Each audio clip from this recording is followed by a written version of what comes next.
Ella empujó la puerta de madera pesada sintiendo como el calor sofocante de Sonora se quedaba afuera mientras entraba a la penumbra fresca de aquella casa que olía a polvo acumulado, café frío y remorso antiguo.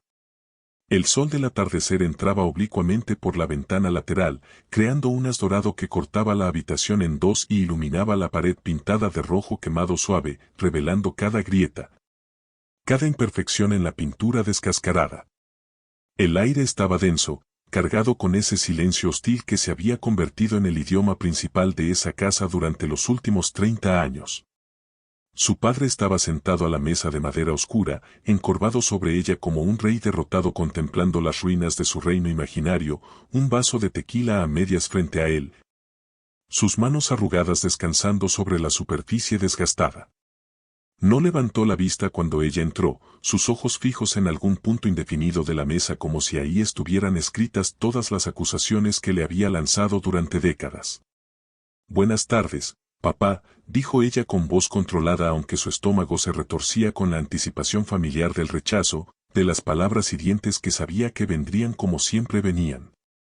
¿Para qué vienes?, murmuró él sin levantar la mirada, la voz áspera como papel de lija contra piedra. Otra vez a dar lástima.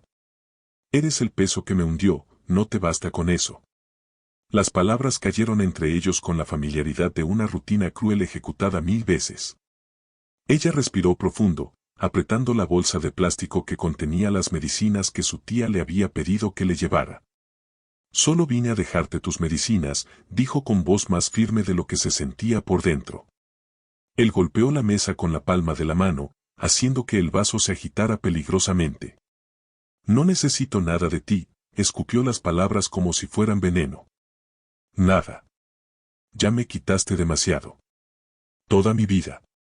Toda mi paz. Todo lo que pude haber sido.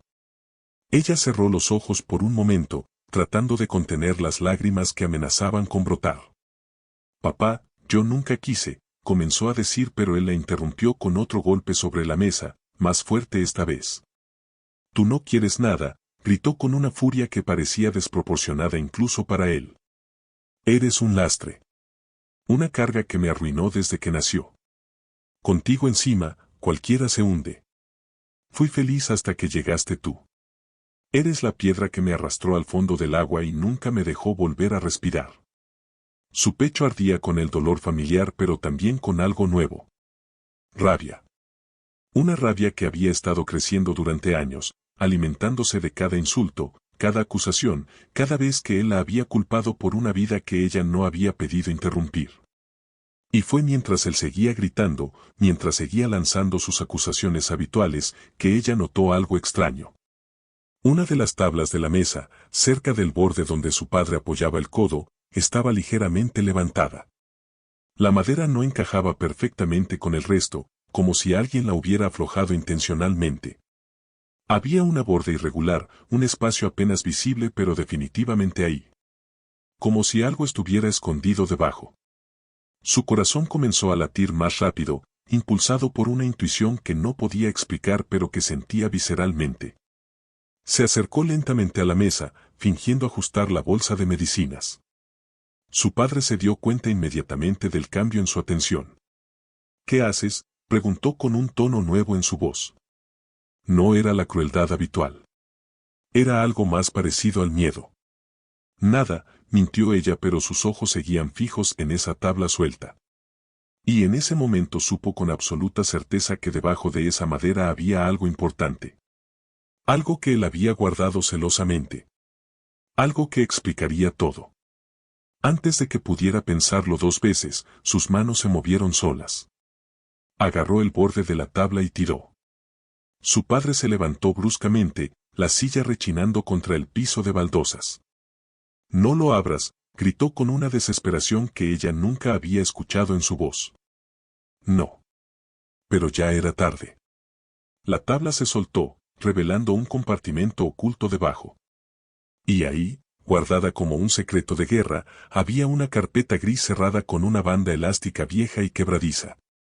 Con un sello oficial en la esquina superior. Centro de Salud Mental del Estado de Sonora. Sus dedos temblaron mientras tomaba la carpeta. Su padre había palidecido completamente, todo el color drenándose de su rostro. Dámela, suplicó y había pánico genuino en su voz ahora. Por favor, hija. No abras eso. No necesitas ver lo que hay ahí. Pero ella ya estaba abriendo la carpeta, sus manos moviéndose con determinación a pesar del temblor. La primera página era un documento oficial con sellos y firmas. Informe de evaluación psicológica, decía el encabezado en letras formales. Centro de Salud Mental, 1985. Paciente, Arturo Ramírez Soto. El nombre de su padre. Diagnóstico, episodios recurrentes de agresión, impulsividad extrema, personalidad violentamente reactiva. Riesgo de daño a terceros, alto. Recomendación, tratamiento psiquiátrico inmediato y seguimiento continuo. Su corazón se detuvo por un momento antes de acelerarse hasta convertirse en un tambor descontrolado. Papá, susurró sintiendo como el mundo comenzaba a inclinarse peligrosamente. ¿Qué es esto?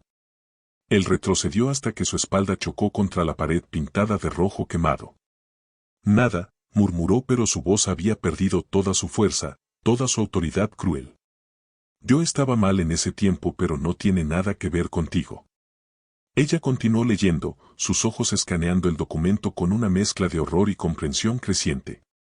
Historial del paciente, decía la siguiente sección. Episodios documentados de violencia doméstica contra pareja anterior, ocurridos en 1984.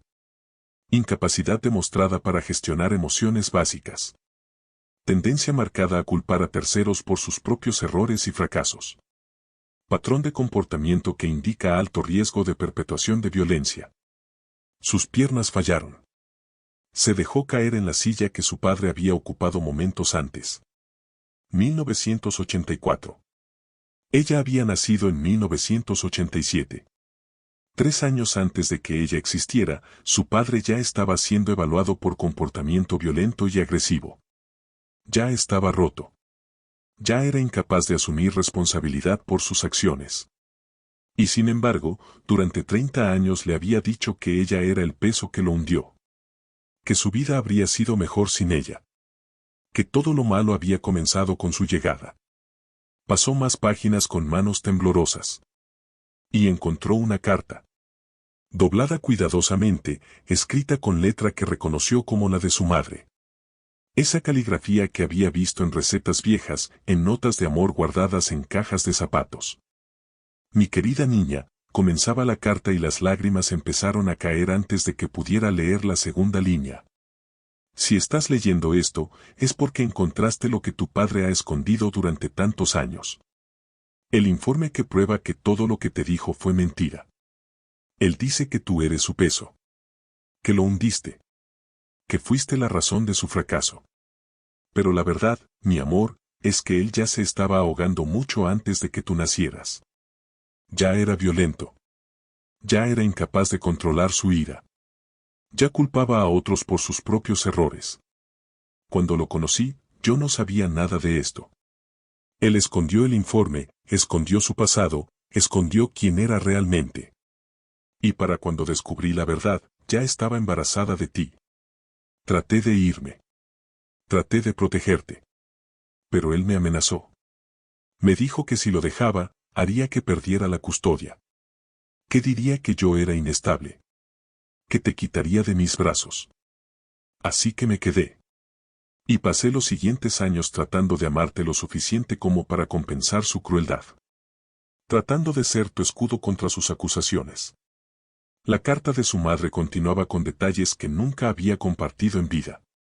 Como su padre había sido diagnosticado con trastorno de personalidad.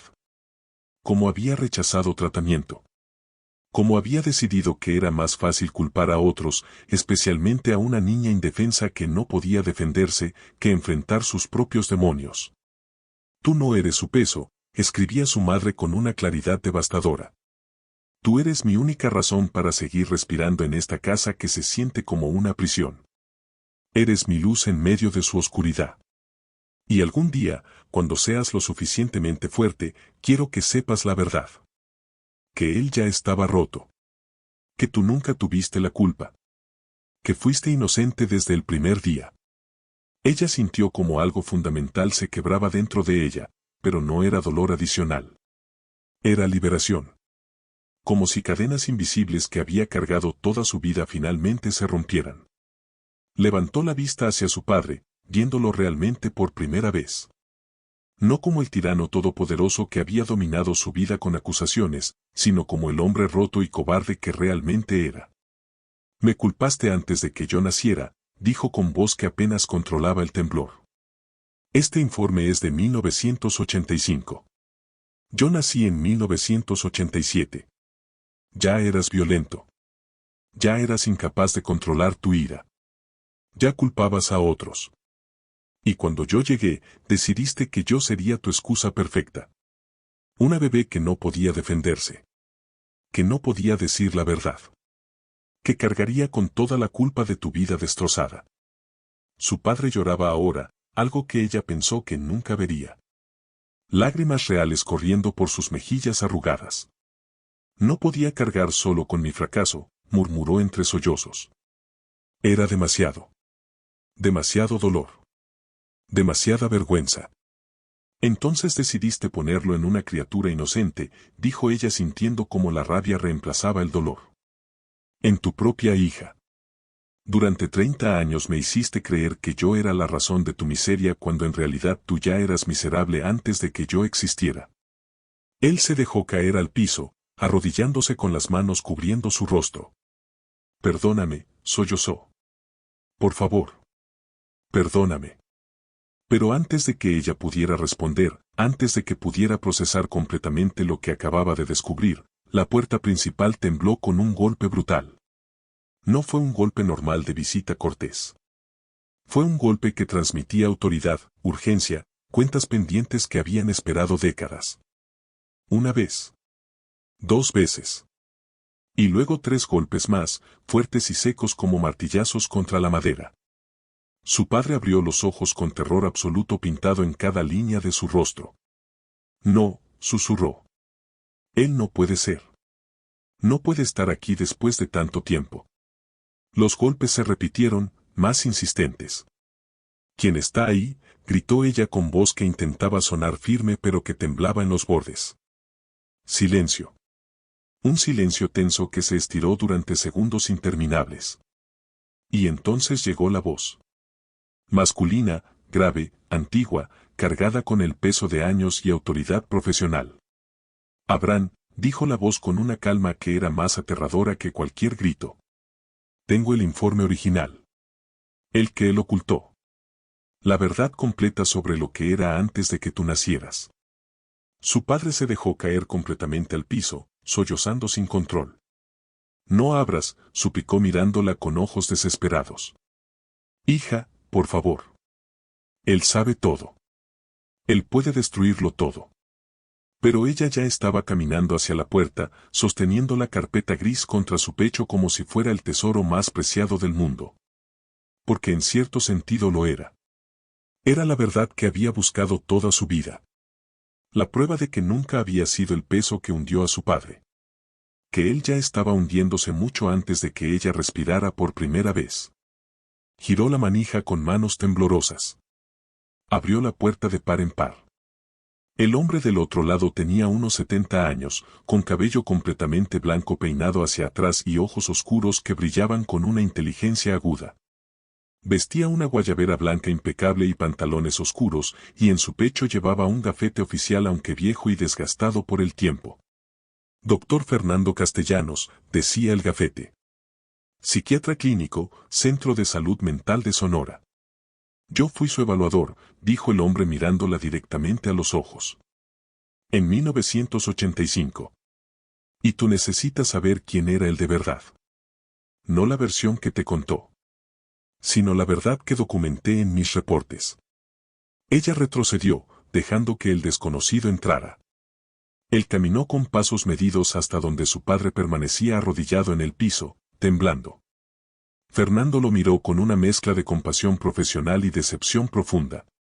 Te advertí, dijo con voz suave pero firme.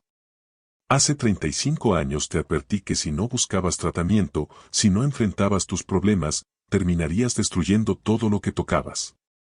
Y especialmente destruirías a cualquier persona vulnerable cerca de ti. Te advertí que tu tendencia a proyectar culpa se volvería más extrema con el tiempo. Pero rechazaste ayuda. Y ahora mira dónde estás. Arrodillado en el piso de tu propia casa, expuesto finalmente después de décadas de mentiras. Se volvió hacia ella, y en sus ojos había una gentileza que contrastaba con la firmeza de su postura. Tu madre vino a verme hace años, reveló. Poco antes de morir. Me contó cómo te trataba. Cómo te culpaba por todo. Y me dio una copia del informe original que él había robado de mi archivo. Me pidió que esperara hasta que fueras lo suficientemente madura para manejarlo. Y me pidió que cuando llegara el momento, viniera personalmente a asegurarte que nada de lo que te dijo era verdad. Los días que siguieron fueron de revelaciones continuas y reconstrucción dolorosa pero necesaria. Fernando se quedó en Sonora, hospedándose en un hotel modesto del centro, disponible cuando ella necesitaba hablar. Le mostró archivos completos, copias de todos los reportes que había hecho sobre su padre durante esos meses de evaluación en 1985. Fotografías de lesiones en la exnovia de su padre, una mujer que había escapado apenas con vida. Testimonios de vecinos que habían presenciado episodios de violencia. Reportes de comportamiento que pintaban el retrato de un hombre profundamente perturbado, incapaz de asumir responsabilidad, siempre buscando a alguien más a quien culpar. Tu padre fue diagnosticado con trastorno de personalidad narcisista con rasgos antisociales, explicó Fernando durante una de sus conversaciones en una cafetería del centro de Hermosillo. Eso significa que tiene una incapacidad fundamental para ver sus propias fallas. Su ego no puede tolerar la idea de que él sea el responsable de sus fracasos.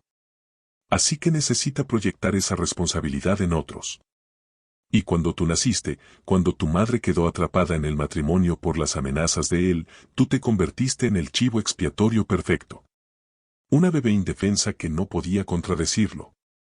Que crecería creyendo sus mentiras porque no tenía otra referencia. Él rechazó tratamiento, continuó Fernando con tristeza profesional. Le ofrecimos terapia, medicación, programas de manejo de ira. Pero se negó a todo. Dijo que no estaba loco, que el problema eran los demás. Que si la gente lo dejara en paz, si las circunstancias fueran diferentes, él sería exitoso y feliz. Esa negación es característica del trastorno. Y esa negación lo llevó a usar a su propia hija como excusa durante 30 años. Fernando la puso en contacto con la exnovia de su padre, la mujer que había sobrevivido a su violencia décadas atrás. Se llamaba Rocío, tenía ahora unos 60 años, y las cicatrices físicas en su rostro eran evidentes aunque se habían desvanecido con el tiempo. Se encontraron en un parque público, bajo la sombra de un mezquite viejo. Rocío la abrazó como si fueran familia. No eres responsable de lo que él hizo, dijo Rocío con voz firme pero gentil. Ni de lo que me hizo a mí ni de lo que te hizo a ti. Él es el único responsable.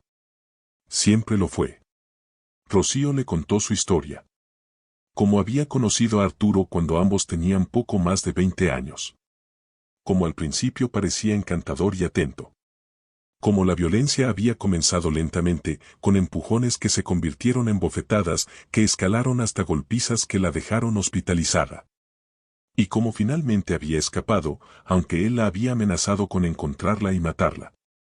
Después de la evaluación psicológica, después de que quedara claro lo peligroso que era, obtuve una orden de restricción, explicó Rocío. Y me mudé a otra ciudad. Pasé años en terapia tratando de reconstruirme. Y lo logré. Me casé con un hombre bueno. Tuve 2 hijos maravillosos. Construí una vida hermosa. Pero cuando me enteré por Fernando que él había tenido una hija y que la estaba destruyendo emocionalmente de la misma manera que me destruyó a mí físicamente, supe que tenía que hacer algo. Por eso guardé todos los documentos. Por eso estuve dispuesta a testificar si era necesario. Porque nadie merece vivir bajo ese tipo de abuso. Ella pasó semanas procesando, llorando, rabiando contra los años perdidos. Comenzó terapia intensiva con una colega de Fernando, una psicóloga especializada en trauma familiar. Las sesiones eran largas y agotadoras, desempacando 30 años de abuso emocional capa por capa. Aprendió sobre gaslighting, sobre cómo los abusadores reescriben la realidad para proteger sus propios egos. Aprendió sobre chivos expiatorios familiares, sobre cómo algunas personas necesitan a alguien a quien culpar para no tener que mirarse en el espejo.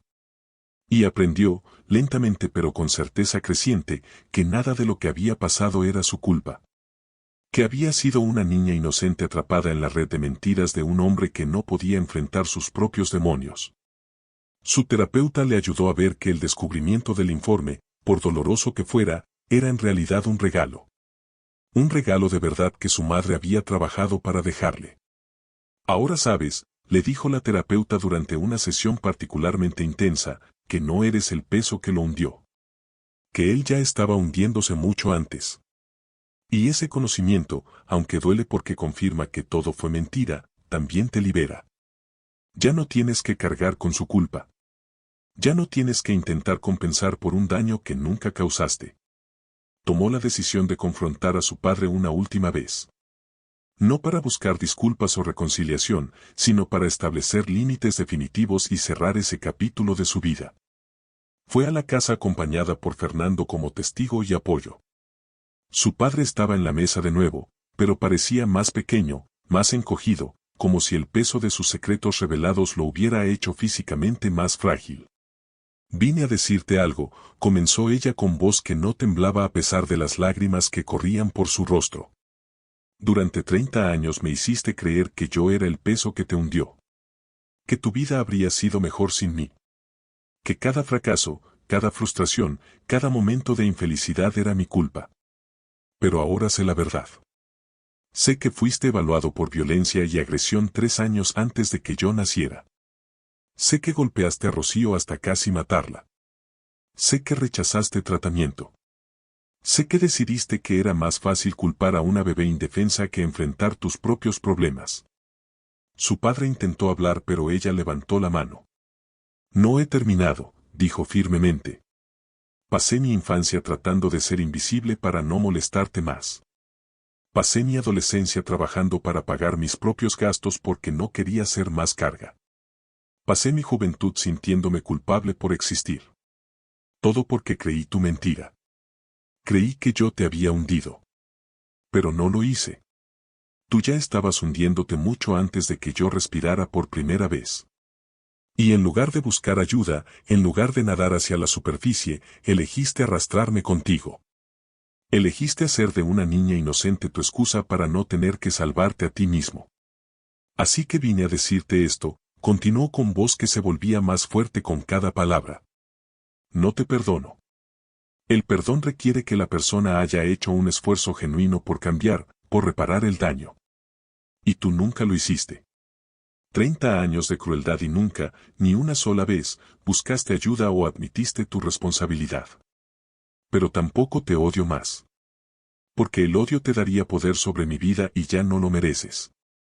Lo que hago es liberarte de cualquier expectativa y liberarme a mí misma de cualquier obligación. De hoy en adelante, no tenemos relación. No me busques. No esperes nada de mí. Y yo no esperaré nada de ti. Su padre lloraba en silencio, las lágrimas corriendo por su rostro pero sin hacer ningún intento de detenerla o defenderse. Fernando habló entonces. Arturo, dijo con voz profesional pero no sin compasión, hace 35 años te ofrecí ayuda. Te advertí exactamente lo que pasaría si no enfrentabas tus problemas. Y todo lo que predije se cumplió. Destruiste tu relación con tu hija. Desperdiciaste décadas en amargura y culpa proyectada. Y ahora te quedas solo con la verdad que trataste de esconder. Es demasiado tarde para reparar el daño que hiciste. Pero no es demasiado tarde para dejar de hacer más daño. Puedo ofrecerte ayuda ahora. Terapia. Tratamiento. Una oportunidad de pasar tus últimos años con algo de paz interior. Pero solo si estás dispuesto a admitir finalmente la verdad. A dejar de culpar a otros. A asumir responsabilidad. La elección es tuya. Ella no esperó para escuchar la respuesta de su padre. Se dio vuelta y salió de esa casa por última vez. Con cada paso que la alejaba, sintió como algo pesado se desprendía de sus hombros. No era solo la culpa que había cargado. Era toda la estructura de mentiras que había sostenido su vida. Y con esas mentiras desmoronándose, podía finalmente comenzar a construir algo real. Algo basado en verdad. Los meses que siguieron fueron de reconstrucción activa.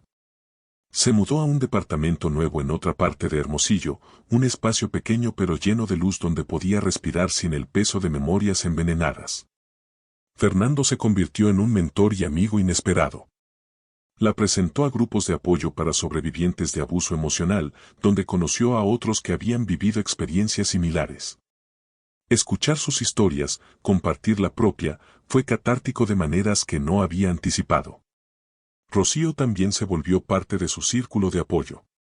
Era extraño al principio, conectar con la exnovia de su padre, la mujer que había sufrido su violencia de formas que ella solo había experimentado emocionalmente. Pero Rocío era fuerte y sabia, y en sus conversaciones ella encontró una perspectiva valiosa. Rocío le enseñó que era posible no solo sobrevivir sino florecer después del abuso. Que las heridas podían sanar. Que se podía construir una vida hermosa incluso después de experiencias terribles. Comenzó a trabajar en un centro que ayudaba a víctimas de abuso doméstico, usando su experiencia con abuso emocional para guiar a otros. Su historia resonaba especialmente con hijos de padres abusivos que habían sido usados como chivos expiatorios. Cada persona que ayudaba se sentía como una pequeña victoria contra el legado de dolor que su padre había intentado dejarle. Estaba transformando su trauma en propósito. Conoció a alguien también. Un hombre gentil llamado Roberto que trabajaba como maestro de primaria. Se conocieron en una conferencia sobre prevención de abuso infantil donde ella dio una charla sobre su experiencia. Él se acercó después para decirle que su valentía al compartir su historia lo había conmovido profundamente.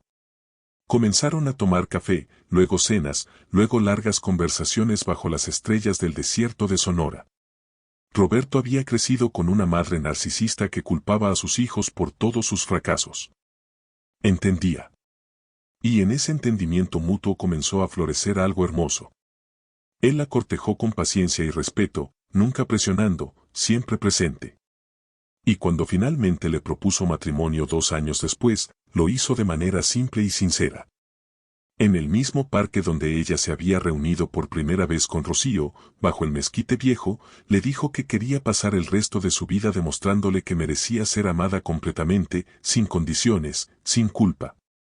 Se casaron en una ceremonia pequeña en un jardín lleno de cactus floridos y flores del desierto. Fernando caminó con ella hacia el altar, cumpliendo el rol que debería haber sido de su padre pero que él había perdido el derecho de desempeñar. Y cuando el sacerdote preguntó quién entregaba a la novia, Fernando dijo con voz clara, su madre, que luchó para dejarle la verdad. Y todos los que la aman por quien realmente es, no por las mentiras que le hicieron creer. Rocío estaba ahí también, junto con el grupo de apoyo completo, celebrando no solo una boda sino una victoria sobre el trauma. Ella y Roberto tuvieron 2 hijos, un niño y una niña a los que criaron con amor incondicional y comunicación honesta. Les contó su historia cuando fueron suficientemente grandes, no para asustarlos sino para enseñarles sobre resiliencia y la importancia de no aceptar culpa que no es tuya. Les mostró el informe psicológico, explicándoles que su abuelo había estado enfermo mentalmente y había elegido no buscar ayuda, eligiendo en cambio destruir a otros. Les enseñó que cada persona es responsable de sus propias acciones y que nunca, nunca debían aceptar ser el chivo expiatorio de nadie. Sus hijos crecieron fuertes y seguros, libres de las cadenas que ella había cargado. Pasaron 12 años sin noticias de su padre. No sabía si estaba vivo o muerto y honestamente ya no le importaba en el sentido emocional. Había cerrado ese capítulo completamente. Pero entonces recibió una llamada de un hospital. Su padre había sufrido un derrame cerebral masivo. Estaba en cuidados paliativos. Y según las enfermeras, seguía pidiendo verla. Su primer instinto fue rechazar. No le debía nada. Pero Roberto le sugirió que considerara ir, no por él sino para cerrar cualquier duda residual que pudiera tener. Para asegurarse de que cuando él muriera, ella no tuviera ningún peso de que pasaría así. Decidió ir una sola vez. Con Roberto a su lado. El hospital olía a desinfectante y muerte cercana. Su padre estaba en una cama, medio paralizado por el derrame, conectado a máquinas, su cuerpo reducido a una sombra de lo que había sido. Cuando la vio entrar, sus ojos se llenaron de lágrimas inmediatamente. «Viniste», murmuró con dificultad, la mitad de su boca sin poder moverse correctamente. «Vine», confirmó ella manteniéndose cerca de la puerta. «Pero no porque te deba algo. Vine para cerrar esto de una vez por todas». Su padre intentó hablar, las palabras saliendo con dificultad. «Lo siento», logró decir. «Todo. Lo siento». «Sé que lo sientes ahora», respondió ella con una calma que había tardado años en construir. «Ahora que estás muriendo y tienes miedo. Pero sentirlo al final no cambia 30 años de crueldad. No borra el daño que hiciste. Vine a decirte algo simple, nunca fui tu peso. Tú ya estabas hundido antes de que yo existiera. Y pasé 30 años cargando con tu culpa hasta que descubrí la verdad. Ahora vivo libre de esas mentiras. Construye una vida hermosa. Y tú mueres sabiendo que desperdiciaste décadas culpando a una niña inocente en lugar de buscar la ayuda que necesitabas. Esa es tu elección. Tu responsabilidad. Tu legado». Salió sin mirar atrás. Su padre murió 2 días después. Ella no fue al funeral. No había necesidad. Ya había dicho todo lo que tenía que decir. En su lugar organizó su propia ceremonia de cierre. Con Roberto, sus hijos, Fernando, Rocío y su grupo de apoyo, plantaron un árbol de palo verde en el desierto afuera de Hermosillo. Un árbol fuerte que podía sobrevivir en las condiciones más duras, con raíces profundas y flores brillantes. Lo plantaron en memoria de su madre, no de su padre. Porque su madre merecía ser recordada. Quien había amado incondicionalmente. Quien había luchado para dejar la verdad. Mientras plantaban el árbol, cada persona compartió algo. Sus hijos hablaron sobre la abuela que nunca conocieron pero que vivía en las historias. Fernando habló sobre la importancia de la verdad en la sanación. Rocío habló sobre sobrevivir y florecer. Y cuando llegó su turno, ella habló directamente a la memoria de su madre. «Lo hice, mamá», dijo con lágrimas pero también con sonrisa. «Encontré el informe. Descubrí la verdad. Y en lugar de dejarla aplastarme, la usé para liberarme. Construí la vida que querías para mí. Una vida sin mentiras. Una familia basada en amor verdadero. Y aunque me duele que no estés aquí para verlo, sé que de alguna manera lo sabes. Que puedes descansar sabiendo que tu hija no solo sobrevivió sino que prosperó. Que nunca fui el peso que lo hundió. Que él ya estaba roto. Que siempre fui inocente». Los años continuaron su flujo. Ella llegó a sus 50 años rodeada de amor y propósito. Su trabajo ayudando a víctimas de abuso se expandió. Escribió un libro sobre su experiencia que ayudó a miles. Sus hijos crecieron para convertirse en adultos compasivos que usaban la historia de su madre como inspiración. Y cada día, al despertar en su casa llena de luz, recordaba que había roto el ciclo. Que el peso nunca fue suyo. Que siempre había sido libre, solo necesitaba descubrir la verdad para poder vivir esa libertad completamente. Si esta historia tocó tu corazón, si reconociste en ella ecos de tu propia búsqueda de verdad y liberación de culpa que nunca fue tuya, te invitamos a suscribirte al canal Historias para distraerte. Cada día compartimos nuevas historias sobre familias, secretos y redenciones que te recordarán que no estás solo. Que todos cargamos pesos que no merecemos, pero tenemos el poder de soltarlos cuando descubrimos la verdad. Presiona el botón de suscripción y activa las notificaciones. Porque a veces, escuchar cómo otros sobrevivieron y florecieron puede ser la inspiración que necesitas para dar el siguiente paso hacia tu propia liberación. Recuerda, nunca fuiste el peso. El peso era de ellos.